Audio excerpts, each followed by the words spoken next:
Hello students. Next topic of corporate accounting, journal entries. Next topic है issue of shares for the purchase of assets. Issue of share for the purchase of assets ਜਿਹਨੂੰ ਆਪਾਂ ਕਹਿੰਦੇ consideration other than cash. ਤਾਂ ਇਹ topic ਬੇਟਾ ਤੁਸੀਂ +2 ਦੇ ਵਿੱਚ ਵੀ ਸ਼ੇਅਰ ਕੈਪੀਟਲ ਦੇ ਵਿੱਚ ਪੜ੍ਹਿਆ ਹੋਇਆ ਹੈ। ਇਹਦਾ ਮਤਲਬ ਹੈ ਕਿ ਕੰਪਨੀ ਅਗਰ ਕੋਈ ਐਸੈਟ ਪਰਚੇਜ਼ ਕਰਦੀ ਹੈ ਕਿਸੇ ਵੈਂਡਰ ਕੋਲੋਂ, ਅਗਰ ਆਪਾਂ ਕਿਸੇ ਵੈਂਡਰ ਤੋਂ ਕੋਈ ਐਸੈਟ ਪਰਚੇਜ਼ ਕਰਦੇ ਹਾਂ ਤਾਂ ਉਹਨਾਂ ਨੂੰ ਕੈਸ਼ ਪੇਮੈਂਟ ਕਰਨ ਦੀ ਬਜਾਏ ਕੰਪਨੀ ਆਪਣੇ ਹੀ ਸ਼ੇਅਰ ਇਸ਼ੂ ਕਰ ਦਿੰਦੀ ਹੈ, ਜਿਹਨੂੰ ਅਸੀਂ ਕਹਿੰਦੇ ਕੰਸੀਡਰੇਸ਼ਨ ਅਦਰ ਦੈਨ ਕੈਸ਼ ਜਾਂ issue of share for the purchase of asset. ਠੀਕ ਹੈ, ਤਾਂ ਇਹਦੇ ਲਈ ਜਰਨਲ ਐਂਟਰੀ ਜਿਹੜੀ ਪਾਸ ਕੀਤੀ ਜਾਂਦੀ ਹੈ ਉਹਦੇ ਵਿੱਚ ਆਪਾਂ ਐਂਟਰੀ ਪਾਉਂਦੇ ਹਾਂ asset account debit to share capital. ਇਹਦੇ ਲਈ ਮੈਂ ਤੁਹਾਨੂੰ ਕਰਾਉਂਗੀ ਇਲਸਟ੍ਰੇਸ਼ਨ ਨੰਬਰ 4। ਇਹਦੇ ਵਿੱਚ ਕੀ ਦਿੱਤਾ ਹੋਇਆ ਹੈ, fine limited acquired land costing ₹1 lakh. Company 1 lakh ਦੀ ਜਿਹੜੀ ਲੈਂਡ ਐਕਵਾਇਰ ਕਰ ਰਹੀ ਹੈ, ਠੀਕ ਹੈ, and in the payment allotted 1000 equity share of 100 each as fully paid up। Company ਇਹਦੇ ਬਦਲੇ ਵਿੱਚ 1000 ਇਕੁਇਟੀ ਸ਼ੇਅਰ ਇਸ਼ੂ ਕਰ ਰਹੀ ਹੈ ਜਿਹਦਾ ਰੇਟ ਹੈ ₹100 ਔਰ ਇਹ ਫੁਲੀ ਪੇਡ ਅਪ ਹੈ। ਫੁਲੀ ਪੇਡ ਅਪ ਮਤਲਬ ਕਿ ₹100 ਦਾ ਸ਼ੇਅਰ ਹੈ ਔਰ ₹100 ਦੀ ਕੰਪਨੀ ਨੂੰ ਰਿਸੀਵ ਹੋ ਰਹੇ ਨੇ।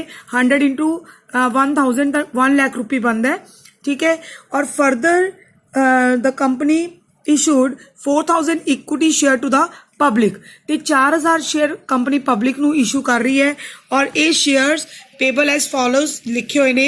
Application money ₹30, allotment money ₹30 and first and final call ₹40। public applied for all the shares were allotted, ठीक है। all the money were received except on the calls of 200 share. ਸਿਰਫ 200 share ਦੇ ਉੱਤੇ ਆਪਾਂ ਨੂੰ ਕਾਲ ਨਹੀਂ ਰਿਸੀਵ ਹੋਈ। ਇਹਦੀ ਜਰਨਲ ਐਂਟਰੀਜ਼ ਔਰ ਇਹਦੀ ਬੈਲੈਂਸ ਸ਼ੀਟ ਆਪਾਂ ਬਣਾਉਣੀ ਹੈ ਬੇਟਾ। ਫਰਸਟ ਐਂਟਰੀ ਦਾ ਆਪਾਂ ਪਾਵਾਂਗੇ ਜਿਹੜਾ ਆਪਾਂ ਐਸੈਟ ਪਰਚੇਜ਼ ਕੀਤਾ ਹੈ 1 ਲੱਖ ਦਾ ਔਰ ਉਹਦੇ ਬਦਲੇ company equity share capital issue ਕਰ ਰਹੀ ਹੈ, ਤਾਂ ਤੁਹਾਡੀ ਫਰਸਟ ਐਂਟਰੀ ਆ ਜਾਊਗੀ land account debit to equity share capital. ਕਿਉਂਕਿ ਅਸੀਂ ਐਸੈਟ ਪਰਚੇਜ਼ ਕਰ ਰਹੇ ਹਾਂ ਵੈਂਡਰ ਕੋਲੋਂ, ਜਿਹੜਾ ਐਸੈਟ ਪਰਚੇਜ਼ ਕਰ ਰਹੇ ਹਾਂ ਉਹਦੇ ਬਦਲੇ ਅਸੀਂ ਸ਼ੇਅਰ ਕੈਪੀਟਲ ਇਸ਼ੂ ਕਰ ਰਹੇ ਹਾਂ, ਤਾਂ ਬਿਲਕੁਲ ਸਿੰਪਲ ਐਂਟਰੀ ਆ ਜਾਣੀ ਹੈ land account debit to equity share capital 1 lakh. 1 lakh ਦੀ ਆਪਾਂ ਐਂਟਰੀ ਪਾਤੀ। ਉਸ ਤੋਂ ਬਾਅਦ ਕੰਪਨੀ ਨੇ ਜਿਹੜੇ 4000 ਦੇ ਸ਼ੇਅਰ ਇਸ਼ੂ ਕੀਤੇ ਨੇ ਔਰ ₹30 ਉਹਦੀ ਐਪਲੀਕੇਸ਼ਨ ਮਨੀ ਹੈ, ਉਹ ਸਾਰੀਆਂ ਐਂਟਰੀਜ਼ ਐਜ਼ ਇਟ ਇਜ਼ ਆਉਣਗੀਆਂ ਜਿਵੇਂ ਆਪਾਂ ਪਹਿਲਾਂ ਐਪਲੀਕੇਸ਼ਨ ਔਰ ਅਲਾਟਮੈਂਟ ਮਨੀ ਦੀਆਂ ਪਾਈਆਂ। Means bank account debit to equity share application 4000 share public ਨੂੰ ਇਸ਼ੂ ਕੀਤੇ ਹੈ ਤਾਂ 4000 into 30 ਤਾਂ 1,20,000 ਆ ਗਿਆ, ਠੀਕ ਹੈ। Next entry share application account debit to share capital ਜਿਹੜੀ ਆਪਾਂ ਟ੍ਰਾਂਸਫਰ ਐਂਟਰੀ ਪਾਉਂਦੇ ਹੁੰਦੇ ਹਾਂ। ਫਿਰ ਉਸੇ ਤਰ੍ਹਾਂ ਹੀ ਅਲਾਟਮੈਂਟ ਡਿਊ ਕਰੋ 4000 ਸ਼ੇਅਰਸ ਦੇ ਉੱਤੇ ਅਲਾਟਮੈਂਟ ਰਿਸੀਵ ਕਰੋ। ਦੈਨ ਉਸ ਤੋਂ ਬਾਅਦ ਆਪਾਂ ਕੀ ਕਰਾਂਗੇ, ਫਰਸਟ ਕਾਲ ਡਿਊ ਕਰਾਂਗੇ। ਫਰਸਟ ਕਾਲ ਕਿੰਨੇ ਦੀ ਸੀਗੀ ₹40 ਦੀ ਔਰ 4000 ਸ਼ੇਅਰਸ ਹੈ। 4000 into 40 ਤਾਂ ਆਪਣੇ ਕੋਲ ਕਿੰਨਾ ਆ ਗਿਆ 1,60,000। ਹੁਣ ਇੱਥੇ ਵੀ ਕਿੰਨੇ ਸ਼ੇਅਰਸ ਦੇ ਉੱਤੇ 200 ਸ਼ੇਅਰ ਦੇ ਉੱਪਰ ਆਪਾਂ ਨੂੰ ਕਾਲ ਮਨੀ ਰਿਸੀਵ ਨਹੀਂ ਹੋ ਰਹੀ, ਠੀਕ ਹੈ। 200 ਸ਼ੇਅਰਸ ਔਰ ਕਾਲ ਮਨੀ ਤੁਹਾਡੀ ਕਿੰਨੀ ਹੈ ₹40, ਠੀਕ ਹੈ। 200 into 40 ਤਾਂ ਇਹਦੀ ਅਮਾਊਂਟ ਕਿੰਨੀ ਆਉਂਦੀ ਹੈ 200 into 40 ਤਾਂ ਆਪਣੇ ਕੋਲ ਕਿੰਨਾ ਬਣਦਾ ਪਿਆ 4 ਲੱਖ।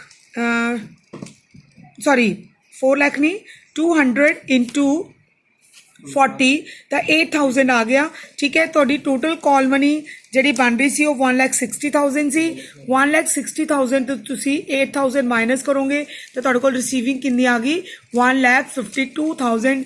ਇੱਥੇ ਆਪਾਂ ਕਾਲ ਇਨ ਏਰੀਅਰ ਸ਼ੋ ਨਹੀਂ ਕਰ ਰਹੇ ਤਾਂ ਸਿੱਧਾ ਹੀ ਐਂਟਰੀ ਪਾ ਸਕਦੇ ਹੋ, ਲੇਕਿਨ ਅਗਰ ਤੁਸੀਂ ਸ਼ੋ ਕਰਦੇ ਹੋ ਤਾਂ ਐਂਟਰੀ ਆ ਜਾਂਦੀ ਹੈ bank account debit calls in arrear account debit to equity share first and final call, ਠੀਕ ਹੈ। ਤਾਂ ਉੱਥੇ 8000 ਵੀ ਆਪਾਂ ਡੈਬਿਟ ਕਰ ਦਾਂਗੇ, ਅਦਰਵਾਈਜ਼ ਤੁਸੀਂ ਡਾਇਰੈਕਟ ਐਂਟਰੀ ਪਾ ਸਕਦੇ ਹੋ, ਠੀਕ ਹੈ ਬੇਟਾ। ਹੁਣ ਇਹਦੀ ਬੈਲੈਂਸ ਸ਼ੀਟ ਜਿਹੜੀ ਤੁਸੀਂ ਬਣਾਉਣੀ ਹੈ, ਬੈਲੈਂਸ ਸ਼ੀਟ ਦੇ ਵਿੱਚ ਆਪਾਂ ਟੋਟਲ ਸ਼ੇਅਰ ਕਿੰਨੇ ਇਸ਼ੂ ਕੀਤੇ ਹੈ 5000, ਚਾਹੇ ਉਹਦੇ ਵਿੱਚੋਂ 1000 ਆਪਾਂ ਵੈਂਡਰ ਨੂੰ ਇਸ਼ੂ ਕੀਤੇ ਹੈ 4000 ਨੂੰ ਪਬਲਿਕ ਨੂੰ ਇਸ਼ੂ ਕੀਤੇ, ਬਟ ਆਪਾਂ ਟੋਟਲ ਸ਼ੇਅਰ ਇਸ਼ੂ ਕਰ ਰਹੇ ਹਾਂ 5000 ਇਕੁਇਟੀ ਸ਼ੇਅਰ। ਤਾਂ 5000 into 100 ਤੁਹਾਡੇ ਕੋਲ ਟੋਟਲ ਅਮਾਊਂਟ ਕਿੰਨੀ ਬਣਦੀ ਹੈ 5 ਲੱਖ, ਠੀਕ ਹੈ। ਜਿਹਦੇ ਵਿੱਚ 1000 equity share to the vendor आता ਇਹਦਾ कंसिडरेशन अदर दैन कैश लिखना है 1000 equity share of 100 each fully paid up issued for the consideration other than cash on the purchase of land। ਤਾਂ ਇਹ ਤੁਹਾਡੇ 1 ਲੱਖ ਹੋ ਗਿਆ 1 ਲੱਖ ਸ਼ੇਅਰ ਤਾਂ ਇਹ ਪਾਈ ਦੇਣੇ ਤੁਸੀਂ ਸਿੱਧੇ।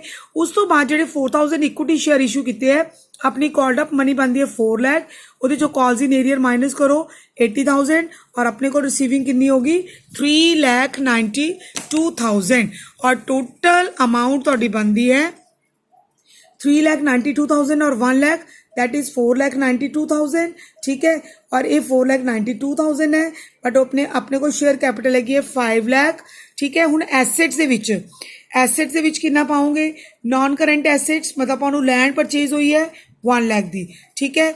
और जेडे अपने को कैश आया है टोटल अमाउंट कैश रिसीव हुई है कैश एंड कैश इक्विवेलेंट से अंडर पाना है कैश रिसीव होया है 3,92,000 क्योंकि ऊपर अपने को ਜਿਹੜਾ ਉਰੇ ਰਿਸੀਵ ਹੋਇਆ ਸੀ ਉਹ 3,92,000 ਸੀ ਉਹੀ ਕੈਸ਼ ਦੇ ਵਿੱਚ ਆ ਗਿਆ ਤੇ ਇਹਦਾ ਵੀ ਟੋਟਲ ਕਿੰਨਾ ਹੋ ਗਿਆ 4,92,000 that is equal to assets and liabilities ਠੀਕ ਹੈ। ਇਹਦਾ ਬੇਟਾ ਜੀ ਸਿਰਫ ਤੁਹਾਡਾ ਇਕੁਇਟੀਜ਼ ਐਂਡ ਲਾਇਬਿਲਿਟੀਜ਼ ਦਾ ਜਿਹੜਾ ਹੈਗਾ ਇਹਨੂੰ ਆਪਾਂ ਵਿੱਚ ਜਿਹੜੀ ਆਪਣੀ ਕੈਪੀਟਲ ਹੈ ਉਹਨੂੰ ਆਪਾਂ ਲੈਣਾ ਹੈ 4,92,000 ਔਰ ਇੱਥੇ ਆਪਣੇ ਕੋਲ ਕੈਸ਼ ਆ ਗਿਆ 4,92,000 ਇਹ ਸਿਰਫ ਤੁਹਾਡੀ ਇਸ਼ੂਡ ਔਰ ਸਬਸਕ੍ਰਾਈਬਡ ਕੈਪੀਟਲ ਹੈ ਠੀਕ ਹੈ। ਜਿਹੜੀ ਐਕਚੁਅਲੀ ਆਪਾਂ ਨੂੰ ਬੈਲੈਂਸ ਸ਼ੀਟ ਦੇ ਵਿੱਚ ਜਿਹੜੀ ਤੁਸੀਂ ਇਹਨੂੰ ਤੁਸੀਂ ਨੋਟਸ ਦੇ ਵਿੱਚ ਵੀ ਦਿਖਾ ਸਕਦੇ ਹੋ ਮਤਲਬ ਆ ਐਸੈਟ ਪੋਰਸ਼ਨ ਅਲੱਗ ਲਿਖੋ ਜਿਹੜਾ ਆ ਵਾਲਾ ਤੁਹਾਡਾ ਐਸੈਟ ਵਾਲਾ ਇਹ ਅਸੀਂ ਬੈਲੈਂਸ ਸ਼ੀਟ 'ਚ ਦਿਖਾ ਦਿਓ ਠੀਕ ਹੈ। ਔਰ ਦੂਸਰੀ ਤਰਫ ਤੋਂ ਤੁਸੀਂ ਆਹ ਵਾਲਾ ਜਿਹੜਾ ਰਿਸੀਵ ਕਰ ਰਹੇ ਹੋ ਐਕਚੁਅਲੀ ਇਹ ਆਪਾਂ ਲਾਇਬਿਲਿਟੀ ਪੋਰਸ਼ਨ ਦੇ ਵਿੱਚ ਦਿਖਾਵਾਂਗੇ।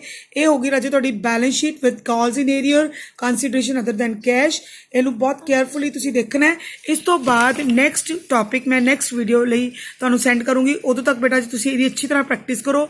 ਤੁਸੀਂ ਪਿੱਛੇ ਐਕਸਰਸਾਈਜ਼ ਕੁਐਸਚਨਸ ਕਰਕੇ ਦੇਖੋ ਅਗਰ ਕੋਈ ਪ੍ਰੋਬਲਮ ਆਉਂਦੀ ਹੈ ਤਾਂ ਉਹ ਪੁੱਛੋ ਠੀਕ ਹੈ ਬੇਟੇ। Take care.